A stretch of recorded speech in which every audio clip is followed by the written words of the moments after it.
So, today marks the 25th anniversary of the Dreamcast being released. Not released in America, but it was released in Japan in November 27th. I forgot, I think 99 or something. Anyway, today marks the 25th release of the Sega Dreamcast, and I thought I'd show some must-plays for the Sega Dreamcast.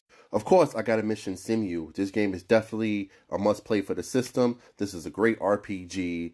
They messed up the freaking third one, but the first one and the second one, if you get it for the Power Regions, are a great game, great RPG to play. Simu is definitely good. Now, I can't talk about RPGs, but I'll talk about Skies of Arcadia. This game is actually a masterpiece. It actually was released on the GameCube, which had less encounters, but the Sega, to me, the Sega Dreamcast graphics are a little bit brighter. This game is kind of expensive now, I'm not going to lie, but if you get a chance to play it, it's a really great game. Definitely a must-play for the system. Now, of course, I want to mention Sonic Adventure and Sonic Adventure 2. These are must-plays. But everybody talks about Sonic and Sonic Adventure 2 when they reference the Dreamcast. So, I don't know. These are definitely must-plays, but I'm going to give you my list of a must-play. Definitely check these out, but let me show you what I would recommend besides. First thing, Gundam side stories. If you're a Gundam fan, this game is freaking amazing. If you're a mech fan, this game is amazing. As you can see, wait, not that wall. Ha, I have it up here now. That. But still Battalion, you know I'm a mech fan. Definitely check this out. This is a great game, great Gundam game. Controls a little bit iffy, but it's very good. It's a very short game, but you get multiple plays through. It's definitely a fun game. The Wacky Races. I was actually really shocked how fun this game was. Driving mechanics, this game was pretty much Mario Kart for the set of Sega Dreamcast. Very fun game. I had a blast playing this thing. This is a very fun game to pick up. Now, this is a different game than most people are used to playing. I Spy Operational Sabotage is definitely... it takes with a little learning curve. Ugh, what's wrong with me today? It's a little bit of a learning curve, but it's fun once you get the hang of it. Pretty much you control these people, you control them, you do different spy missions. It's almost like the game The Plan for the PS2. See, I got The Plan right here. These two games pretty much control the same.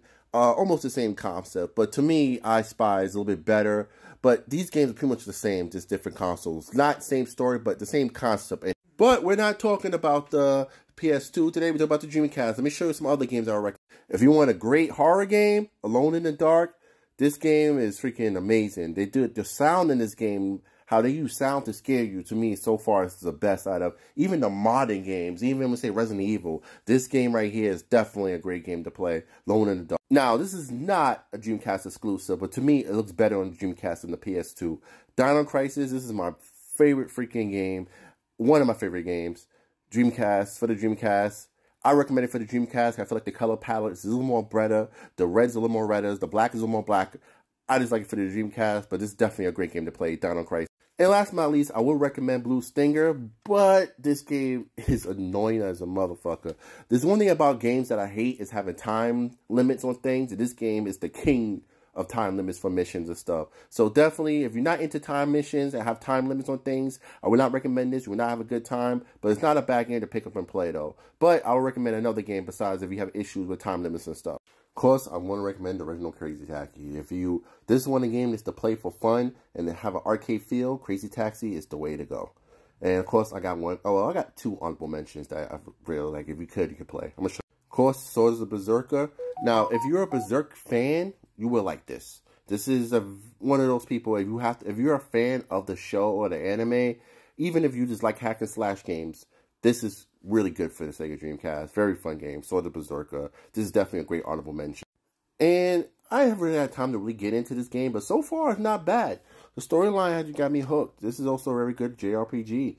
The Dreamcast is not really meant for a lot of JRPGs, but the ones it has, it's really good. And that's it. Just some of this my honorable mentions. Oh, wait. That's all I'm going to say. Definitely an honorable mention. I forgot to tell you about this. Marvel vs. Capcom 2, I don't need to say anything else. Play it. Anyway, that's my honorable mentions for the 25th anniversary of this bad boy right here. One of my favorite consoles. If you ever had a chance to play the Dreamcast back in the day, what was some of your favorite memories? I have memories playing this online. If not, what are you waiting for? Play the Dreamcast. Great system.